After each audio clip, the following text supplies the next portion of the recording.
किसी राज्य की कमान संभालना इतना आसान नहीं होता। बिहार के मुख्यमंत्री सम्राट चौधरी को ये बात बाखूबी समझ में आ चुकी होगी।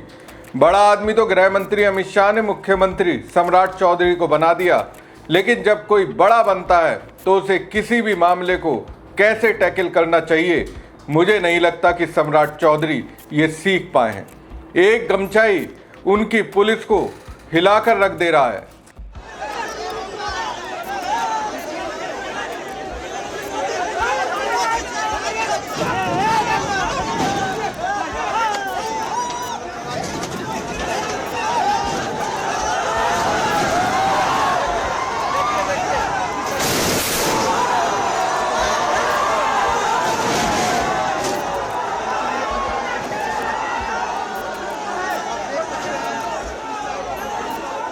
रोकने के लिए पटना पुलिस ने बैरिगेटिंग लगाई थी, लेकिन देखिए युवा कैसे चंद सेकंड में ही उस रुकावट को जमीन पर गिरा देते हैं। ये वीडियो सम्राट चौधरी को भी देखना चाहिए और इसे बीजेपी आला कमान के पास भी भेज देना चाहिए, क्योंकि इसी वीडियो में एक संदेश छिपा है। नमस्कार दोस्तों, मैं हूं परवीन सानी। दोस्तों, अब मैं ये क्यों कह रहा हूं कि गृह मंत्री अमित शाह, प्रधानमंत्री नरेंद्र मोदी और दिल्ली में बैठे बीजेपी के बड़े नेताओं को ये वीडियो देखना चाहिए, क्योंकि मुझे लगता है कहीं ना कहीं मोदी, शाह और बीजेपी के बड़े नेताओं को अभी भी समझ में नहीं आ रहा कि युवा जब अपने पर उतर आता है तो फिर उनके लिए सरकार मायने नहीं रखती। फिर वो दिखा देता है कि उनके पास कितनी ताकत है, और जब बड़े नेता रास्ता दिखाते हैं तो उनके पीछे चलने वाले नेता भी उसी रास्ते पर आगे बढ़ते हैं। जो नेता बड़ा आदमी बनने के बाद और बड़ा बनना चाहता है वो भी उसी को फॉलो करता है, जैसा कि मुख्यमंत्री सम्राट चौधरी ने किया। जो व्यवस्था अब तक किसी भी टीआरई परीक्षा में लागू नहीं हुई, उसे टीआरई 4 में लागू किया जा रहा है। बीपीएससी शिक्षक भर्ती के पहले के चरणों टीआरई 1, टीआरई 2 और टीआरई 3 में सिर्फ सिंगल लिखित परीक्षा होती थी, जिसे बिहार लोक सेवा आयोग और राज्य सरकार ने टीआरई 4 परीक्षा के लिए 2 चरणों पीटी और मेंस की नई व्यवस्था में बदल दिया है। छात्रों की मांग है कि टीआरई की परीक्षा पहले जिस तरह से होती थी ठीक उसी तरह से ली जाए, और जब कभी टीआरई 5 की परीक्षा हो उसमें पीटी और मेंस लें, उन्हें कोई आपत्ति नहीं होगी। अब बताइए, अगर सिंगल परीक्षा करवा ही लेंगे तो उससे शिक्षा व्यवस्था पर क्या गाज गिर जाएगी।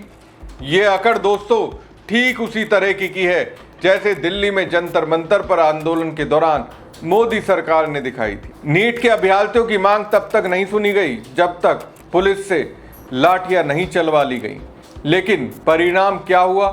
धर्मेंद्र प्रधान को शिक्षा मंत्री के पद से इस्तीफा तो देना ही पड़ा। सरकार पर अब भी सवाल खड़े हो रहे हैं। अब देखिए, बैरिकेड्स लगाए गए, छात्रों को रोकने का प्रयास हुआ, लेकिन छात्रों ने पुलिस द्वारा लगाए गए बैरिकेड्स तोड़ दिए। पुलिस ने छात्रों पर वाटर कैनन का इस्तेमाल किया। छात्रों ने इसे संघर्ष के बीच एंटरटेनमेंट के तौर पर लिया। छात्र पीछे हटने को तैयार नहीं हुए तो फिर पुलिस ने लाठियां भांज दी। कई प्रदर्शनकारी छात्रों को हिरासत में ले लिया गया, लेकिन छात्र इस आंदोलन को क्रांति की तरह ले रहे हैं। क्रांति की बात जब दोस्तों होती है तो भगत सिंह की याद आती है, चंद्रशेखर आजाद की याद आती है, सुभाष चंद्र बोस की याद आती है, और याद आती है गांधी और उनके दौर के उन नेताओं की जिन्होंने अंग्रेजों को भारत से भगाने में कामयाबी हासिल की। गोरे अंग्रेज चले गए, लेकिन काले अंग्रेजों को तांडव शुरू हो गया। लेकिन युवा कहाँ डर रहे हैं? हिरासत में ली गई एक प्रदर्शनकारी छात्रा ने कहा, मैं भी एक पूर्व छात्र नेता रही हूँ और हमेशा छात्रों के लिए आवाज उठाती रही हूँ। 9 दिन पहले बीपीएससी से जुड़े विरोध प्रदर्शन के दौरान मुझे जेल भेज दिया गया था। मुझे हजारों बार हिरासत में लिया गया और मेरे खिलाफ कम से कम 10 मामले दर्ज हैं। बीजेपी सरकार हमसे निजी दुश्मनी निकाल रही है। जब बांकीपुर में चुनाव हो रहे थे तब बीजेपी के गुंडों ने मुझ पर हमला किया था। अब भाजपा के गुंडों ने मुझे गिरफ्तार कर लिया है। हम छात्रों के लिए लड़ रहे हैं। छात्र कह रहे हैं डॉक्यूमेंट वेरिफिकेशन के बाद नियम बदल दिए गए। अगर नियम बदलने ही थे तो भर्ती के समय ही नोटिफिकेशन जारी किया जाना चाहिए था। संबंधित अधिकारियों ने हमारे डॉक्यूमेंट वेरिफिकेशन के बाद नियम बदलने और फिर हमें हटा दिया। अब दोस्तों स्थिति ऐसी बनी है कि छात्रों की लड़ाई में ये छोटा बच्चा भी कूद पड़ा है, जिसको लोग छोटा क्रांतिकारी कह रहे हैं।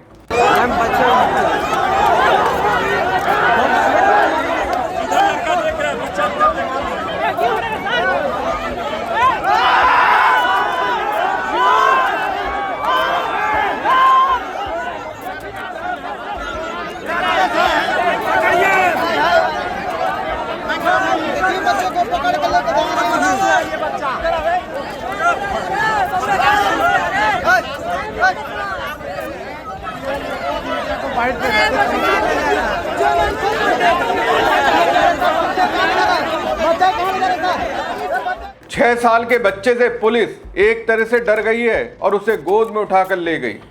सरकार दोस्तों इस आंदोलन को किस तरह से डील कर रही है? जब इस बच्चे को गिरफ्तार कर ले जा रहे थे तो उस टाइम नारे लग रहे थे, बिहार पुलिस बच्चा चोर पुलिस। वो शिक्षा मंत्री मिथिलेश तिवारी के बयान से समझ सकते हैं। मिथिलेश तिवारी कहते हैं, सरकार की नीति है युवाओं की समस्याओं का समय पर समाधान करना। युवा जिन जिन मुद्दों को लेकर आए थे, सरकार ने उन सभी का समाधान किया है। जिन जिन मुद्दों को लेकर छात्र धरने पर बैठे थे, उनके सभी मुद्दों का समाधान कर दिया गया है। अगर ऐसा है तो ये प्रदर्शन किस बात के लिए हो रहा है? प्रदर्शनकारी छात्रों को क्या लाठी खाने का शौक है? अब देखिए, ये तेजस्वी यादव पर ही सवाल उठाने लगे। कहने लगे, जिस व्यक्ति ने 10वीं की बोर्ड परीक्षा तक पास नहीं की, वो परीक्षा को लेकर सुझाव दे रहा है, तो फिर मुख्यमंत्री सम्राट चौधरी के बारे में क्या कहेंगे तिवारी जी? प्रधानमंत्री नरेंद्र मोदी की शिक्षा के बारे में क्या कहेंगे तिवारी जी? नहीं कह पाएंगे। एक तो आपके राज्य को चला रहे हैं, उनके अधीन आप काम कर रहे हैं, और दूसरा तो देश को चला रहे हैं। आप सब तो उन्हीं को फॉलो कर रहे हैं। बीपीएससी की परीक्षा किस तरह से होती है, प्रदर्शन के दौरान एक महिला अभ्यर्थी ने बताया। उसने कहा कि बीपीएससी एईडीओ की परीक्षा देने के लिए वो 2000 रुपये का कर्ज लेकर सिवान गई थी। उसके माता पिता नहीं है, वो काम करने के साथ साथ पढ़ाई भी करती है। सिवान पहुंचने पर उसे परीक्षा केंद्र की स्थिति देखकर काफ़ी परेशानी हुई। परीक्षा केंद्र बेहद खराब जगह पर बनाया गया था। उसके मुताबिक खेत में परीक्षा केंद्र बनाया गया था। ऐसी जगह सेंटर होगा तो छात्र सेटिंग करेंगे ही। जो भी छात्र प्रदर्शन कर रहे हैं, उनका यही कहना है कि शिक्षा मंत्री मिथिलेश तिवारी के बस की बात नहीं है। सभी बीमारियों का एक ही इलाज है, सीएम सम्राट चौधरी। छात्र मुख्यमंत्री सम्राट चौधरी से मिलना चाहते हैं, लेकिन लगता है कि सम्राट चौधरी के पास छात्रों के लिए वक्त ही नहीं है। तभी तो इस समस्या का अभी तक समाधान नहीं हुआ है। तो दोस्तों, अब सवाल बहुत सीधा है, आखिर बिहार के छात्र मांग क्या रहे हैं? वो कोई नई भर्ती नहीं मांग रहे, कोई मुफ्त की नौकरी नहीं मांग रहे।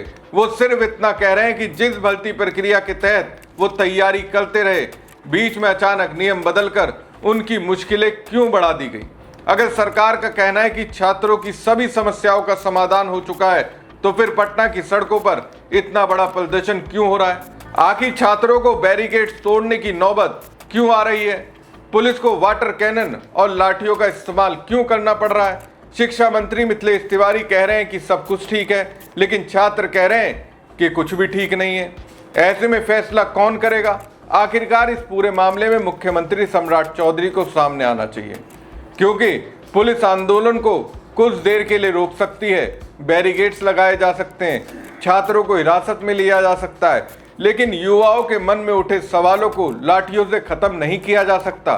सरकार को समझना होगा कि छात्र अगर सड़क पर उतरता है तो उसके पीछे कोई ना कोई मजबूरी जरूर होती है। आज टीआरई 4 के छात्र प्रदर्शन कर रहे हैं, कल दूसरा युवा वर्ग सड़क पर हो सकता है। इसलिए सम्राट चौधरी छात्रों से मिलिए, उनकी बात सुनिए, और अगर नियम बदलना जरूरी है तो साफ साफ समझाइए। लेकिन अगर छात्रों की मांग सही है तो फिर अपनी गलती सुधार में देर मत कीजिए, क्योंकि सत्ता में बैठे लोगों के लिए एक बात याद रखना बहुत जरूरी है। कुर्सी की ताकत बड़ी हो सकती है, लेकिन जब युवा एक साथ खड़े हो जाते हैं तो उनकी आवाज को नजरअंदाज करना किसी भी सरकार के लिए आसान नहीं होता।